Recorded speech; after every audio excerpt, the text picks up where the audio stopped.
It's December 12th, 1982. The temperature outside here in Pittsburgh is about 25 degrees. If my ears seem red, it's because I'm cold, not because I'm embarrassed. I'm Ivan Sutherland of Sutherland, Sproul & Associates. We're making a videotape report of our six-legged walking machine. This walking machine was built by Sutherland, Sproul & Associates in cooperation with the Robotics Institute of Carnegie Mellon University.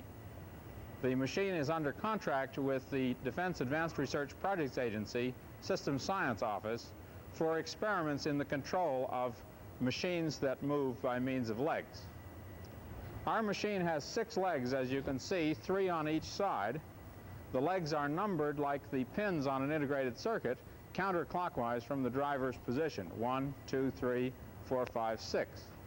Each leg is moved by means of 3 blue hydraulic cylinders which are attached to it. The 2 upper cylinders in the V-shaped arrangement can cause the leg to move forward and back and up and down. The horizontal cylinder here moves the lower part of the leg in and out in order to make the machine move sideways. These red load cells are used to measure the forces on the legs, and there are position sensors in the knee joint and the hip joint which permit the microprocessor on board to measure the position of the leg.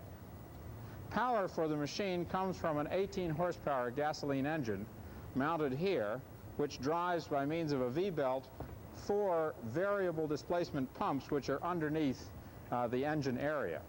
These variable displacement pumps cause oil to flow in the hydraulic circuits at a speed which is dependent on the setting of a control lever. There's a control lever here for 1 variable displacement pump and another control lever here for a second one, and there are 2 more control levers on the far side. These control levers are connected by means of these tubes which have hydraulic fluid in them to the driver controls, which are a stick and 2 foot pedals that the driver uses to control the vehicle in motion. Today we're going to use the foot pedals to control speed of motion and rate of turn, and because it's the first time that I've driven the machine using the foot pedals, we may have a little excitement later on when we actually run the machine.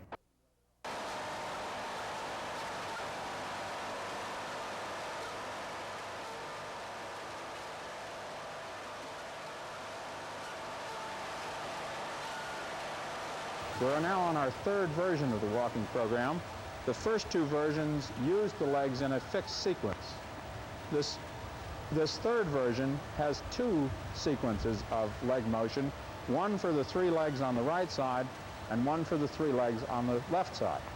When the machine is moving forward, the leg sequence uses the rear leg first, and then the middle leg, and then the front leg.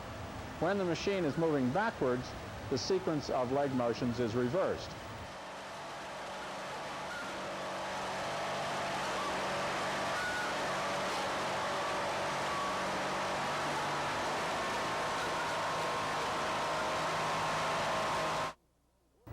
The way the machine works is that the driving rate of the legs on the left side and on the right side can be made to be different in order for the machine to turn. If the legs on the left side drive faster, the machine turns to the right. If the legs on the right side drive faster, the machine turns to the left, just like a tank or a bulldozer. 2 of the variable displacement pumps are used for that driving control, and the other 2 are used to control the legs while they're elevated or to control the motion of the legs while when the machine is moving sideways.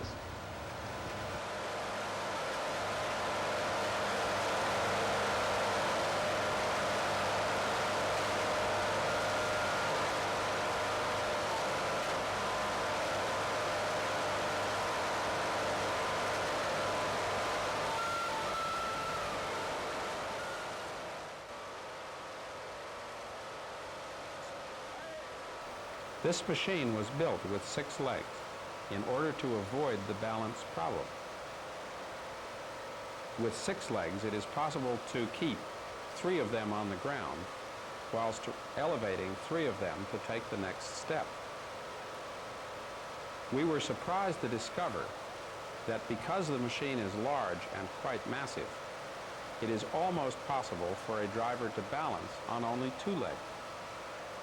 We are encouraged to think about machines which use balance effectively to provide better walking control with fewer legs.